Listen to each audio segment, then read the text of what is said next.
Hello guys, and welcome to this video. On this video we'll be looking at the question paper of June 2024, question 1. And here this is the situation that we have. They are saying that we have two forces, F1 and F2, which are applied on a box lying on a frictionless surface as shown below.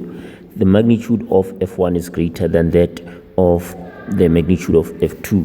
Then the question is, will the box accelerate towards the left, accelerate towards the right, move at a constant speed towards the right, or move at a constant speed towards the left? So for you to answer this question, you need to look at the size of these two forces to say that F1 is actually smaller. F2 rather is smaller than F1. So based on that fact, if these forces are not equal, then the object will move in the direction of the bigger force, basically, and that means the object should move on the right to the right direction. So automatically we will rule out option A and option D, and now we are left with two options, B and C. Now with this one, we will have to have an understanding of Newton's second law, which is F net is equal to ma. And the first part of this law says that an object will accelerate in the direction of the net force, right? It will accelerate in the direction of the net force, and the net force will take the direction of the bigger force, right? And if the net force takes the direction of the bigger force, which is the right, it means our object should then accelerate in the right direction. So the answer is going to be B, that the object will accelerate towards the right, and this is due to the fact that the object accelerates in the direction of the net force. The net force will be in the direction of the bigger force in this case. Okay, that's what we are going to have as our option there. Then we go to 1.2. On 1.2 they say we have a 5 kg iron shot put and a 10 kg aluminium shot put with the same diameter. They fall freely from a shelf that is 12 meters above the ground, and then they say ignore the effects of air friction. Now the question here is, or rather yeah, they are saying here when the shot puts are 3 meters above the ground, they have the same what. For us to answer this question, guys, we need to understand this part of falling freely or free fall. We know that if objects are in a free fall, they will have the same what acceleration, or they only have the force of gravity acting on them, right? And if they have only the force of gravity acting on them, that means they should be accelerating at a constant acceleration, which is the gravitational acceleration. So based on that fact, we should go for option B. We should go for option B to say that our objects are going to accelerate with the same gravitational acceleration due to the fact that they are in free fall, and because they are in free fall, only the force of gravity is acting on them. They cannot have the same momentum due to the different masses. We know that momentum depends on mass. The bigger the mass, the bigger the velocity, and so they cannot have the same, or rather, I don't know why I'm talking about velocity. I should be talking of momentum. That momentum is influenced by mass and also velocity, but in this case the mass is gonna be what affects momentum. So because they have different masses, they should also have different momentums, even with the potential energy. Obviously when they go to the ground they are gonna lose height as they are slowly moving towards the ground, so their potential energy is definitely not gonna exist. Kinetic energy is influenced by velocity and mass. Again here, because our masses are not the same, then kinetic energy would also not be the same. I hope guys you understand how to answer that one. And then we go to 1.3. For 1.3 they say we have two asteroids S and T having masses of m and 2m respectively, and they are on a course for a collision. If the magnitude of the acceleration on asteroid S is a, then the magnitude of the acceleration on asteroid T is what? So for asteroid s, the acceleration is a. Here we do not know the acceleration, but when we answer this question, we will have to use the formula F net is equal to ma. I can answer this question based on my theory, but calculation will make it look better. So this F net is equal to ma means that these two objects are going to exert the same force on each other. Obviously, the force will be the same, but in opposite directions, possibly due to Newton's third law.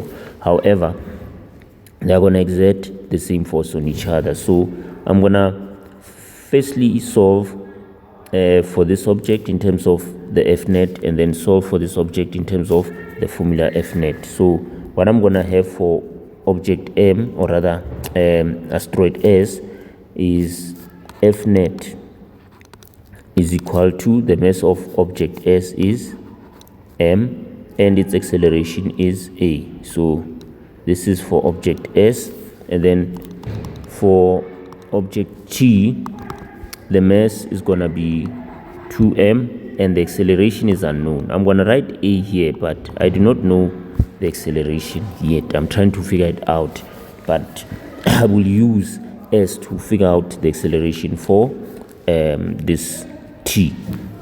Now what I'm gonna do, guys, is equate these two formulas. Since they have the same F net, I will have MS AS is equal to 2MT AT. I hope you are seeing that. And then what I will do then now is solve for AT, which is the acceleration of the T asteroid. And when I solve here, I have to just divide by this 2m on both sides. And if I do that, this side, the m's cancel. This side, the m's will also cancel. And you will see that my answer, AT, will be equal to, when these have cancelled, I'll remain with AT. And AT will be equal to AS over 2. And I can further simplify this to half a. So this means that the acceleration of asteroid T is half that of asteroid S. Okay, that's what this basically means. So our correct answer here is going to be B. That's how you answer this one, guys. I hope you understood.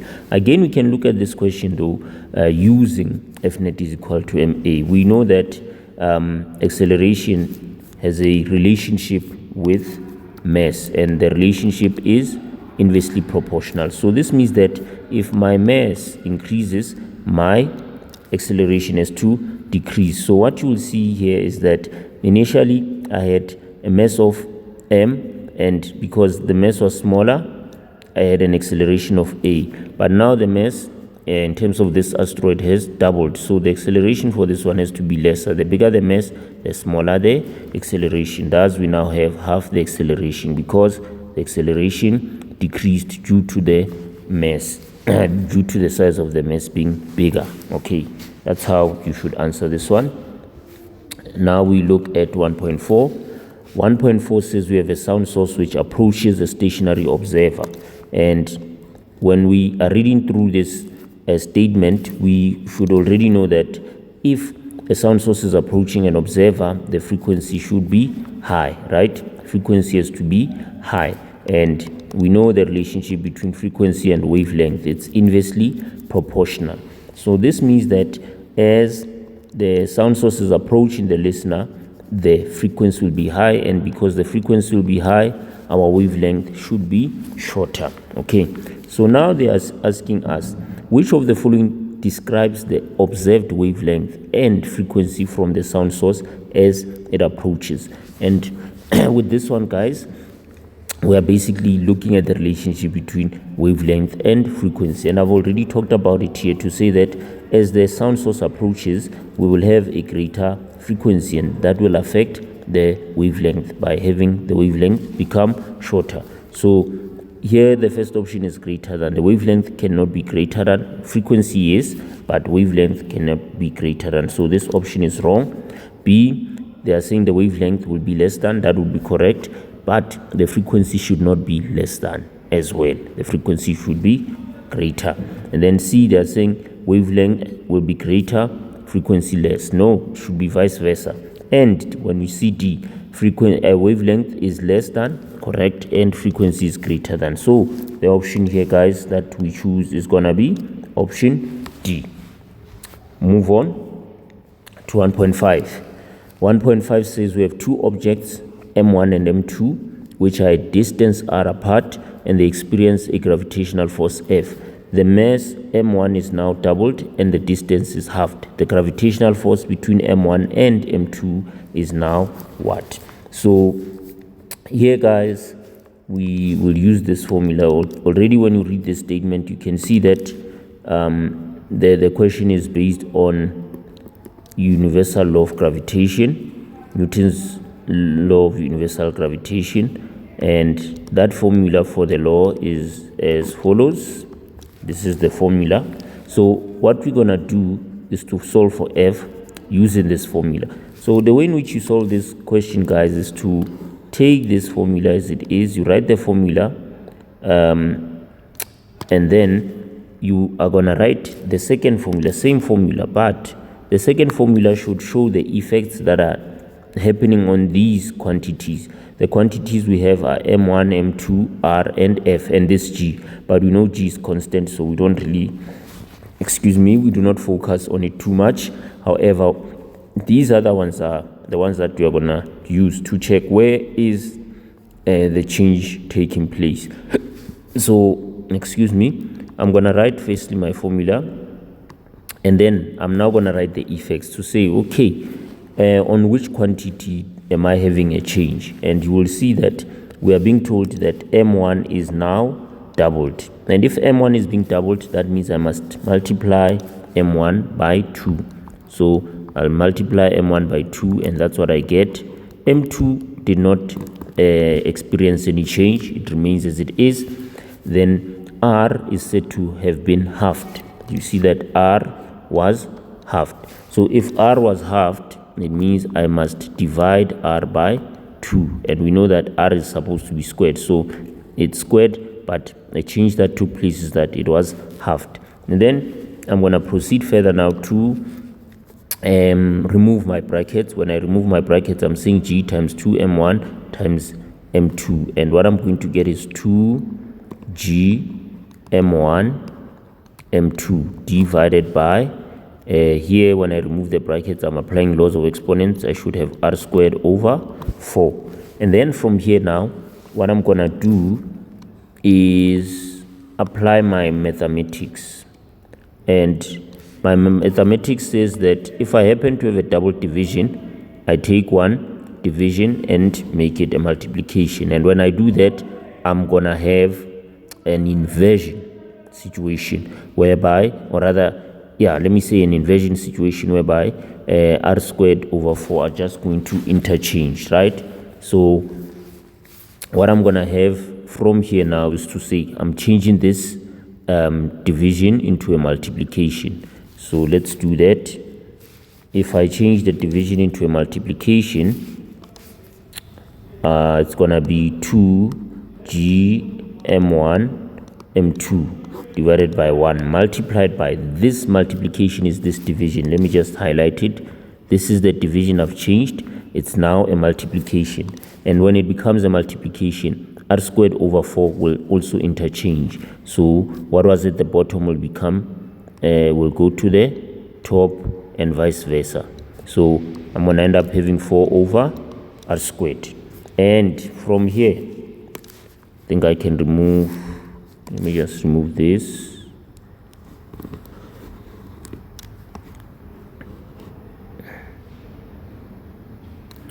Excuse me a bit, guys. Just removing this. Yeah, putting it here.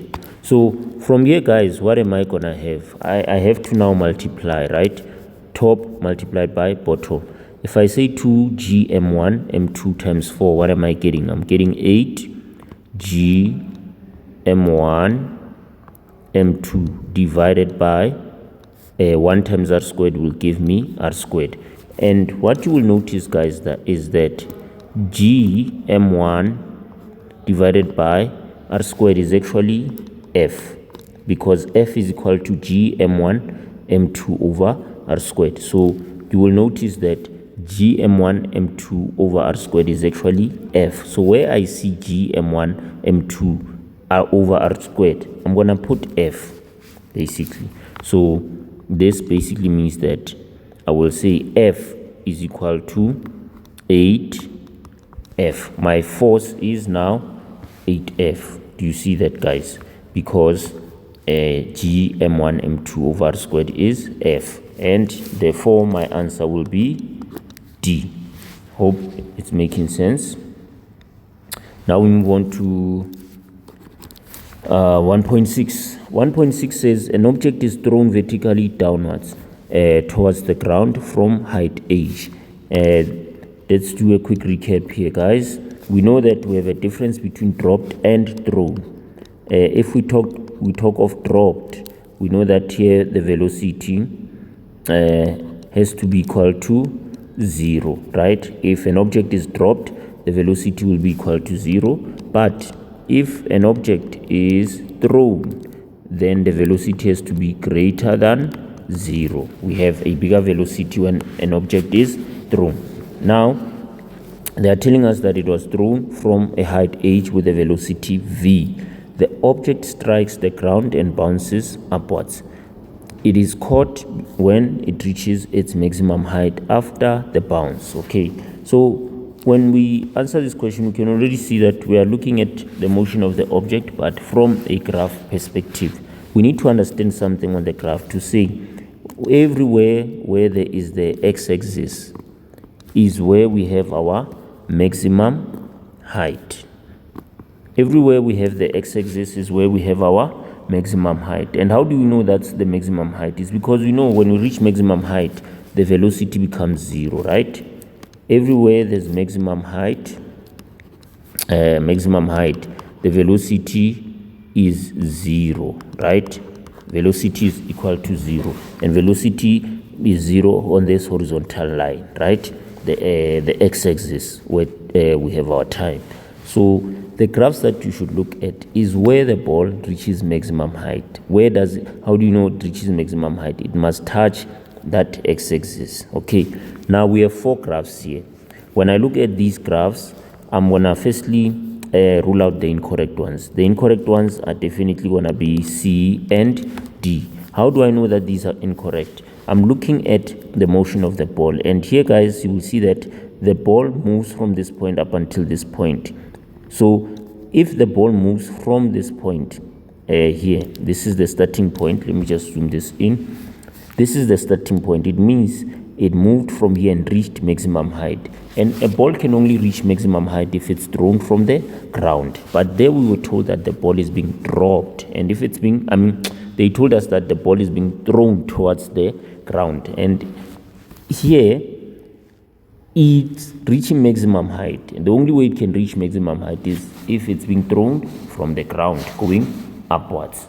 So here we have a graph that is showing an upward motion, whereby the ball is dropped from from the ground, reaches maximum height, and then it goes back to the ground. And when it gets to the ground, it stays there for some time and then bounces off the ground and then goes to reach maximum height again. But this graph is incorrect due to the fact that it's showing a from the ground motion to reach maximum height and then go back to the ground and bounce off the ground. Even with this one, it's the same scenario. Okay, this one is the same scenario, but with this one, it's thrown from the ground, reaches maximum height, goes back to the ground, stays on the ground, and then bounces off the ground, reaches maximum height, and then goes back to the ground. Remember, our ball is supposed to be thrown from the top, go to the ground, and then go back to reach maximum height. And here I'm gonna explain this one. This one is also incorrect, by the way. With this one, we see this motion here is what is a downward motion. So what's happening is that we are throwing our ball and then it reaches the ground. When it reaches the ground, stays there, bounces off the ground, reaches maximum height, and then it goes back to the ground. Okay, but on the statement they said that the ball will be caught when it reaches maximum height. So the graph that is going to be correct is A. With A, the ball is thrown from the top, reaches the ground, stays on the ground for some time, and then it bounces off the ground to reach maximum height. Remember, I said maximum height is when the line is horizontal. When the graph touches the horizontal part, then it means it's reached maximum height. So we cannot go over maximum height. We should reach maximum height. Hence, A is correct. I hope, guys, you understand this graph. Try to explain it as slowly as I possibly can. If you don't understand, you should always just simply go back and play back the video. Now we move on to 1.7. 1.7 says we have a crate which is pulled up a slope, and they say which of the following forces will do zero work on the object. A pulling force will definitely do work, and it's gonna do positive work. Okay, it's gonna do positive work because this force will be moving in the direction of the displacement. Thus, this one is the correct force, and I'm starting with the correct forces. This one will also do work, but it's going to do negative work. We know that frictional force opposes the direction of motion, so it moves in the opposite direction of the displacement. Thus, it does negative work. Gravitational force would do no work, but on a condition that the object was on a horizontal surface. If the object was on a horizontal surface, gravitational force would do no work. However, because our object is on a slope, the fact that the object is on a slope means that we have the gravitational component force, which is Fg parallel. Fg parallel will definitely do work on the object by pulling the object downwards, since the object is on a slope. Okay, it's gonna be pulling the object downwards. But if the object was on a horizontal surface, then gravitational force would do no work. But in this case, because the gravitational force will be pulling the object downwards, it is gonna do work in this case due to us having this Fg parallel component force, right? And for normal force cannot do any work. And we also, guys, have to understand what is the meaning of work being done. Work being done talks about an object being displaced from one position to the other, right? And if we look at normal force acts in the upward direction. And what you will realize is that the object will not be moving upwards. It's gonna remain on the surface. It will not move upwards. And because the object will not move upwards, that means normal force will do no work. Thus, our answer will have to be B. The normal force will not do any work. We also know that if we are trying to calculate the work done by the normal force,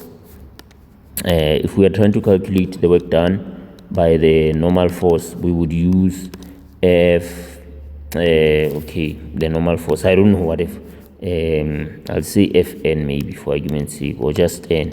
This is then normal force multiplied by the displacement, and then we would have cos 90 degrees. This would give us 0, and that is an indication that the normal force did no work. But yeah, that is your option for 1.7. Then we go to 1.8. Three identical spheres x, y, and z are placed together in a triangular arrangement so that each sphere touches the other.